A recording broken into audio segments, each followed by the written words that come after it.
Hey friends, Leigh Brown here. Welcome back to My Kitchen, My Rules. This is a really short tip video for you, all you cooks in the house that want to be baking during the holidays and such. You're probably going to run into a recipe at some point that calls for cake flour. Now many houses don't have cake flour. You're lucky to have all-purpose and self-rising. And so we're going to make a quick substitute for cake flour that's just as good as the regular. Now you need your white lily flour because you know I don't use anything else. And so the recipe that I'm fixing to make here, which y'all will probably tune back in for because it's, you know, my birthday cake, get yourself a nice level cup of flour. Now what I'm going to do though is I'm going to level it off. You could use a knife to do this, but get it nice and level so you have an actual cup. And by the way, you know, this kind of holder, this is a dry measure. That one with the little handle, that's a wet measure, and that's two different amounts, just for the record. Now we're going to remove 2 tablespoons of flour. Of course, I'm doing this over my pot because, you know, I don't really want a giant mess in the kitchen, but of course I'm fixing to have one anyway. So there go 2 tablespoons of my 1 cup of flour. So go ahead and dump that in your pan here. And we're going to replace that with 2 tablespoons of cornstarch. Now I'm using Rumford cornstarch because it says non-GMO in giant font, which totally makes it more true. And where was Rumford from? I think I looked this up one time. They are from Terre Haute, Indiana, so right from the middle. All right, so 1 and 2. A little bit stuck in the bottom, so let's fix that. Remember, baking is science, and so I can't be guesstimating like I do on everything else. Now, to really get your cake flour correct, and this is the difference between a halfway cake. I was about to say something else, but I restrained because I know some of y'all got kids that watch this program with you. Look at me restraining. I'm so proud. So you need to have a sifter. So my sifter belonged to my grandmother, and y'all know that I was able to get her cast iron pan when she passed. I also got her sifter. So Ann and Janet, don't be mad. So here's what I'm going to do. And I needed a different bowl for this because I'm supposed to have 2 bowls to do this. All right, so sifting just puts a lot of air into your flour, which is the difference between a clunky cake and a super duper light cake. And you don't have to be perfect about it, but there it goes back in there. Now you can feel like your ma on Little House on the Prairie. And we'll just sit here doing this. Now I guess you can buy a sifter nowadays, but you can probably find one at an estate sale. And then you're gonna notice down in your sifter, you'll have some little chunks of flour. This is why we're sifting, so we don't have little chunks in our cake, because this is gonna make it so different. And now let me show y'all what a good cake flour looks like. That also mixes it in. You're gonna see that it's super light, super airy, and it's gonna make the best cake ever. So that's your substitute for cake flour. Tune back in and you'll see exactly what I'm making in my kitchen. Hey friends, Leigh Brown here, and welcome back to My Kitchen, My Rules, where I am setting my oven to 350 degrees because we're fixing to make a cake. Now, what cake are we making? Well, this is my birthday week. My birthday is November 22nd, which if you're wondering why that date is familiar, that was the day on which John F. Kennedy was assassinated back in 1963, and I was not responsible. I don't really know how many shooters were on the knoll, but I wasn't one of them. But anyway, the cake I'm gonna make for my birthday, because I have to make my own cake. I know, right? Sad horns and little violins. It's because I get red velvet cake for my birthday. Now, it's red velvet because that's what my mama always made. She was not much of a cook, but she could make a red velvet cake. And frankly, I think it's like a requirement of Southern people that we know how to make one. And you can always ask one of my oldest friends, Heather Robinson Weir, about this, because Heather ate red velvet cake with me for a lot of years. And then Carrie Van Pelt Paxton got to ride the school bus home with me because she lived on the other side of the county. And she got to help me make the red velvet cake because Carrie also knows a secret that my mama could make one, but I wound up making my own cake a lot of years, I'm just saying. But all the other friends who came to my sleepovers and birthday parties ate this cake with me, so I'm gonna make it with y'all. So here's how we're gonna make a red velvet cake. First of all, you know you got to have as one of your ingredients, your Dixie Crystal sugar. They love the way I show you all their stuff in my videos, and I know they're proud. So the first thing we need is some shortening. Now, I didn't say it was healthy, okay? So just get over that. It's still better than store-bought. So we're gonna use butter flavor Crisco because I like butter, you know, it's my birthday, so I'm gonna have extra butter. And I like the Crisco brand. I imagine you could probably buy other brands, but I mean, what's the point, frankly? It's kind of like you don't buy other sugar, you don't buy other flour than White Lily. You got to have standards, people. All right, so I need a 1/2 cup of shortening, which is about 1/2 of these bars. I do like these bars that they make. It's easier to measure it out than it is in the little canister. And then while I'm getting the creamer going here, we're gonna cream our shortening and sugar first. I have already gotten my pan prepped, and so I'm going to use my good bundt pan because I couldn't find the tube pan I wanted. Frankly, my cupboards are kind of a wreck. It's one of my old Pampered Chef things. You can see it's been loved a lot, but it's already been run over with the Crisco and flour, so it's ready to roll. If you don't know how to flour a pan, or frankly you don't know why, go back in my archives and look at the videos, and I explained it one time. And now we need a 1.5 cups of Dixie Crystals. So let's get our canister here, because y'all know how to show you the bag. I don't keep it in the bag. That would be foolish, because that's like inviting ants to come to a buffet at your house. All right, so we need a 1.5 cups of sugar. Let me stop talking while I measure here, because I have been known to make that mistake before. And you know, I don't measure cooking entrees, but we measure when we're baking, because you know, science. All right, so we're gonna cream the shortening and the sugar. Don't forget to lock your mixer down when you cut it on. And you're basically just wanting your shortening and your sugar to break up a little bit and mix up till it's kind of got a pebbly looking kind of a texture to it. It won't be super wet or goopy or any of that. And I don't really know how to describe it to y'all because I don't have the words. Let me get my camera and I'll just pull it over here and show you what it's supposed to look like. You see here, it's kind of pebbly looking, and you see how it could go back together. That's what you want it to look like. I don't know the technical term. All right, so now we put the camera back down, and we're gonna add in 2 eggs, and I've got the Publix eggs today. And what I was wondering is my mama brought me some eggs that she got from her chiropractor, Dr. Ted, because I'm still waiting on Daddy and Timmy to get busy building a chicken coop in my backyard. But all the eggs from Dr. Ted are different sizes, and I just wonder how that works with how did the pioneers and people like my grandmother, they didn't have all these store-bought eggs, y'all. They had, you know, real farm eggs, and they're all different sizes. You know, do you ever think about these things? Is it just me? Maybe it's just me. Okay, let's put that on the low speed and mix that for about a minute. So let me look at my watch here. While that's going on, we are going to get our food coloring ready, because this is red velvet cake. Now, I will tell you, if you've got somebody on the spectrum in your house, or you've got some kind of issues, you probably don't want to make this, because there's a lot of research about the red dye number 40 and how sketchy it is. But we don't have anybody like that in our house. I'm just saying, I love y'all, and there's some weird things out there, but for my purposes, I love red dye number 40.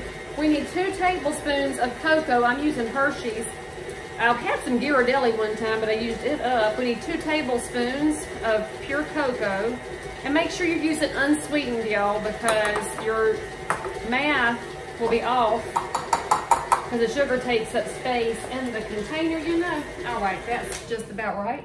And then we need 4 tablespoons of red food coloring. So this is what I'm telling y'all. If somebody in your house is on the spectrum, this is a lot of red dye number 40. And it impacts behaviors, and I really don't understand it, but I'm sure that one of y'all in the, oh crap, that just went all over the kitchen. Hey Steve, run over here with the rag real fast, because red dye food coloring will be a staining agent forever. And that little container just went wild when I squoze it. Looks like blood on my countertop. Although, you know, I was thinking about that. Y'all know the movie Psycho with Janet Leigh in it.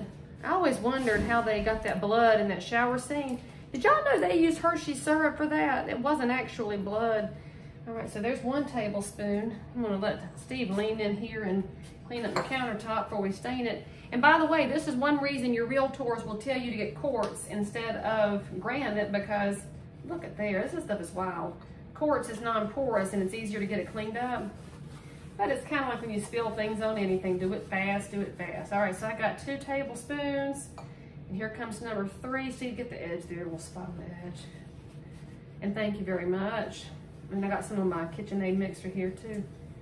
It's like blood all over the countertop. I mean, y'all would think that this was a Halloween cake, but it's not. It's birthday, and Now I'm wondering why I have to have bloody red things for my birthday, but you know it's all right. And there goes the end of my red food coloring. So I reckon we're just gonna say that's as close to 4 tablespoons as we're going to get today. All right. And that's just gonna have to do. So let's get a little fork or a spoon, and we'll mix this up. Oh yeah, we're gonna have to wipe this again. I might have to pause the show here so we can clean up the bloody red mess of the food dye. And I don't know why it goes in the chocolate. There's some reason for it. And again, you know, we don't have to know all the details, but we've got red food coloring and cocoa. I'm gonna mix that in. And after we get that stirred up, we are gonna put in 3/4 teaspoon of salt, which is important because we're about to add baking soda. And then we're gonna have a good chemical reaction. So let's get 3/4 teaspoon of salt. And mix that into our cocoa and red food coloring and Shazam. There we go. Just mix that on in. And then we're gonna add this. Thank you. Get some more blood off the countertop. This is gonna be something we're gonna have to put some elbow grease into, I believe. Thank you so much for the wild plastic containers. Okay, so there we go. And looks like we could probably put this in some ice cream. Wouldn't that be good? Make some of that chocolate cherry. Yes, Lord, yes. Okay, so that's all mixed in. And you see it no longer looks like cocoa. It just looks like chocolate cherries, frankly. I must be looking for some chocolate covered cherries. That is one of my favorite Christmas treats. All right, so now we're gonna put that back on the low speed. We're gonna put this in to our mixture here and watch it change colors. All right. Okay, now we're gonna take a break while I work on my countertops for a second. I'm gonna pretend I have a commercial sponsor, which actually Dixie Crystals is my sponsor, but I showed you their ad already, so this is not for them, this is for me. I'll be right back. Okay, so full disclosure, at the commercial break, I did clean up a little bit because y'all know I don't like a messy kitchen. And so I did clean up, so don't judge me harshly, but laugh if you must. Okay, so right now we've gotten our food coloring and cocoa mixture added to our shortening and sugar, and we've got to put our rest of our wet ingredients together here. And so that's what this bowl is for. We need some buttermilk. See, so healthy, right? This is like the healthiest cake ever, because I'm sure buttermilk's got something helpful about it. But let me shake it up because it settles a little bit sometimes. I kind of always have buttermilk in the house in case we need to make a pot pie or some chicken and dumplings, but for today we need 1 cup of it for a cake. So 1 cup of buttermilk. Then we're gonna add in a teaspoon of vanilla. Make sure all that gets out of there because buttermilk's got a nice little texture to it. And the vanilla, we're just gonna put in about a teaspoon, which would be about all I had left in that bottle or plus some. We're gonna recycle that.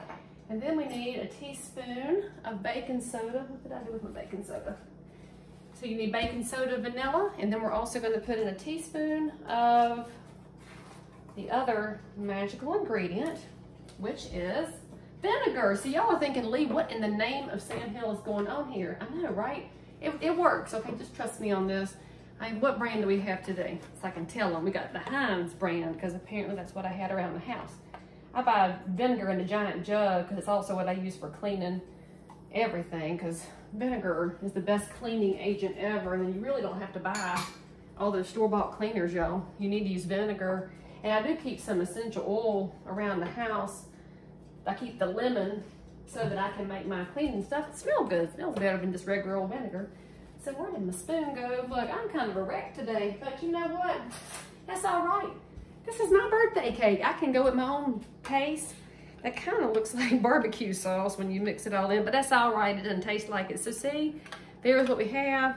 The speckles are because I use the good vanilla, like with the vanilla beans in it. And so if you're using vanilla that doesn't have speckles, you should be suspicious. Okay, now we are going to, here's your cocoa. We're gonna turn the mixer back on.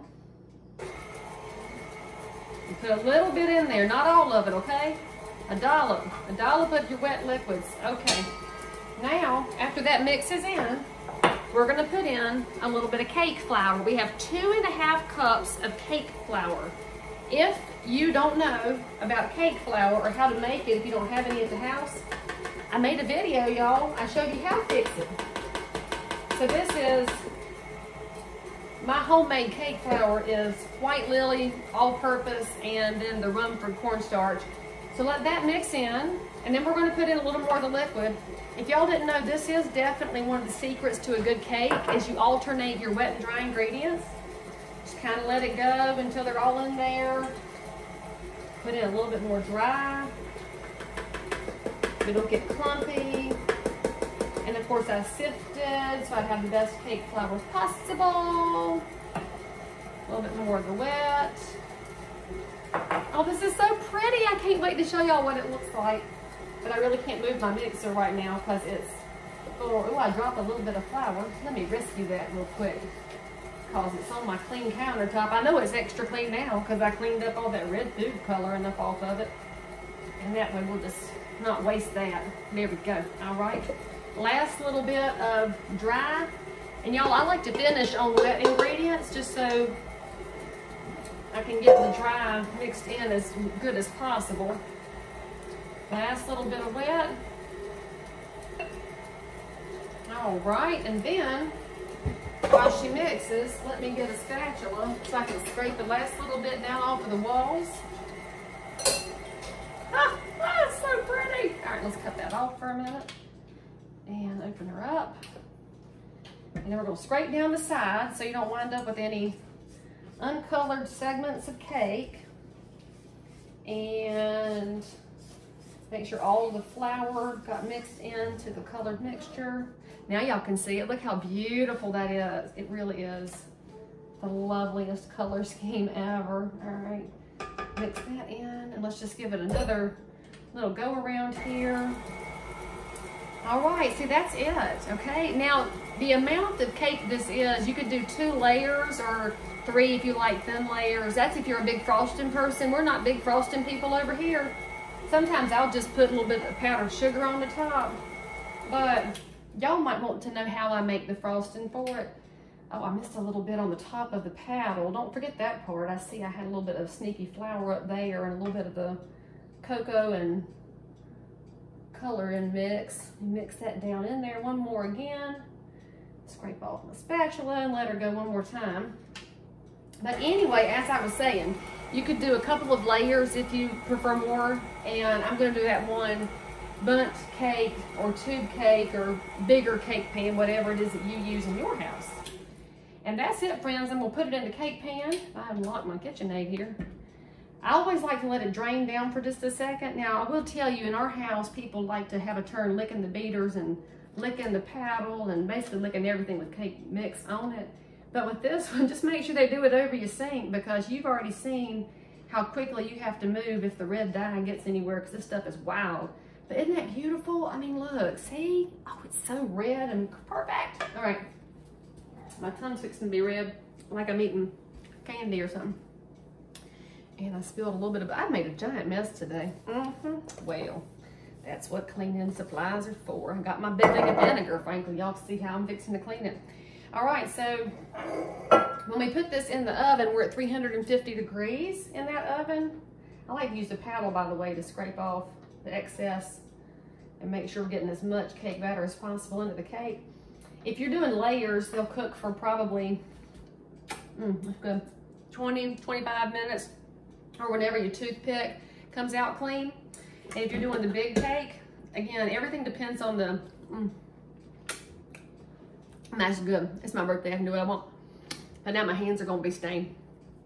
Anyway, you're gonna cook that big one for 45 to 60 minutes. I recommend if you've never made this before, you start with 45 minutes and then start testing it every little bit till your toothpick comes out clean, or your knife comes out clean, or whatever it is that you use to test your baked goods. I use toothpicks because they're small and I'm not doing too much environmental damage, I don't reckon. I don't know, I don't really care. So anyway, we're gonna cook it. You'll see it on the other end, and then here shortly I'll show y'all how to make the frosting too. Tune back in just a second. Okay, so it's time to make the frosting for our cake. Now, rules of thumb on frosting, your cake better be all the way cooled off and so better had your frosting, because otherwise it'll melt and become just a raging mess and make pools around on the bottom of your cake plate. Nobody wants that. So we're going to start off with a cup of milk. And remember, I was telling y'all before, you got dry measures and wet measures. This is a wet measure, these little measuring container cups. And it's something to do with physics and chemistry. So anyway, get yourself a cup of milk, put it in a small saucepan on the stove. And then we need 5 tablespoons of all-purpose flour. So we're going to get our white lily flour here and get 5 tablespoons of flour. Now, if you're wondering what kind of milk I use the milk that's in my refrigerator, which is the 1%, but you can use whatever you want. I would imagine the real chefs use whole milk because of its values in viscosity. I don't know. Anyway, the fat value I'm sure has something to do with it, but I like the flavor of 1%. So there's our 5 tablespoons in our cup of milk. Let me get a spoon to stir it. And then what we're gonna do is cook until it is thickened. I know y'all love it when I talk to you off screen. So we're gonna cook this, stir it, basically just stand here and visit with it, you know, hang out, have small talk, talk to it about its family and the weather and what book it's reading, you know, small talk, not politics. We don't talk politics with flour and milk because that would be very boring. And we're gonna get all the little lumps out, just sit here and attack the lumps. If you've had kind of a rough day, this can be very soothing to sit here and attack the lumps. And once you get it thickened and smoothed out, you're then going to cut the heat off. I'm on a medium heat, and you're going to put this in the refrigerator and let it cool all the way down, and that's going to be step 1 of making your frosting for your red velvet cake. So stand here and enjoy the heck out of it. I guess I could make y'all some ASMR like the young people do, but y'all are busy, so I'll see you here after my commercial break. And for the record, if your flour is arguing with you, you know, quietly, and won't break up the clumps, get out your whisk. I just put my spoon down and started whisking it to break up these lumps. And just about as quick as I did that, it started to get to its level of thickness. I'm gonna cut the heat off and show y'all what it looks like. So this is flour and milk, see? It makes a very creamy little consistency. You might know this as gravy, friends. If you wanna make gravy at Thanksgiving, you're gonna use flour to do that, but you'll use the turkey grease instead and the drippings. But don't worry, we'll be making that when we get closer to Thanksgiving. I got a whole bunch of stuff planned for y'all in the meantime. All right, the timer just went off, so now we're gonna take our toothpick and check the cake. So I keep telling y'all to do this, and I probably never showed y'all. So just, you know, stick it towards the middle, and look, if it comes out clean, your cake is done. If it had come out with batter on it, your cake needs to cook a little bit. Now, the only exception is pound cake, which you know has to have a soft streak, now that, sad streak, now that y'all have learned that. So there we go. And off and off and off. And check her out. Look, ain't she pretty? What? That's what all that red dye number 40 was for. So if you want to know what she'll look like iced, give me just a quick second and she'll be back. But remember, we're gonna let it set and cool, and then we'll ice it, and then you'll have the best birthday cake ever. Okay, so now we'll finish up this easy frosting, and see, your stuff has cooled in the fridge, and so I'm fixing to find out if it's even gonna work, because it sure has thickened up, let's just say that. So now we got our hand mixer, and we're gonna need some Dixie crystals, that's right, some powdered sugar, because y'all, they make not just your regular white sugar, they've got the brown sugar and the powdered sugar. And trust me, going into Christmas, we're gonna be using a lot of Dixie crystals and a lot of white lily too. 1 cup, I'm talking instead of measuring, 1 cup of powdered sugar after your stuff has cooled. And then we need a cup of butter, right? Because you know Leigh Brown likes butter and sugar, and it's gotta be softened. So mine's been sitting on the countertop since this morning, and if it's not soft when you're fixing to make your frosting, just put it on a plate and stick it in the microwave for about 10 seconds. Do not melt it, because then your consistency will be all messed up, but you can soften it after the fact. And that's, if you're wondering why I'm unwrapping so many, I accidentally bought the stupid butter quarters, and I don't like those things, but I wasn't looking when I was at the store. And so then we're gonna add a teaspoon of vanilla, and we have what we have here, the organic Madagascar vanilla from the Harris Teeter / the Kroger, since Kroger bought Harris Teeter, but they haven't screwed them up yet, so yay Kroger, we appreciate you for that. And now let's cross our fingers that the congealed stuff will come together without making a giant mess in my kitchen. But look at that powdered sugar starting to go already, y'all. I knew it was gonna happen. Oh, and look at it, loosened up right good. All right, so we're gonna mix this up until it's smooth. I'm using a really low speed right now because frankly, I don't want the powdered sugar to go all over the kitchen, and it was fixing to. And then, y'all can see behind me, my cake is over here in the corner cooling off. I will put this on the cake when it is 100% cool. If you put it on early, friends, it's gonna run right off the edges. So when you come back, you're gonna see a finished product. Turn off. Come on, video. Dagnabbit. That thing works. Okay, so we finish it up, you know, by putting the icing on the cake. Now this icing is gonna look a little bit chunky, which is the butter and the sugar. It's not gonna be perfectly smooth like that store-bought stuff with all the preservatives and the GMOs and chemicals and communist in it. And so what you should know is that you shouldn't judge things by their outside appearance, right? Right, because it tastes really good and it's like, you know, basically butter and sugar and milk, because milk is good for bone density and that's important for everybody. Now I don't like to frost it all the way down the sides. I just like it around the top because I prefer the cake over the icing. And so there you go, friends. That is your red velvet cake. Make sure that you share it with somebody because nobody should eat that much cake by themselves. Subscribe for more and then tell me happy birthday and I'll see you next time.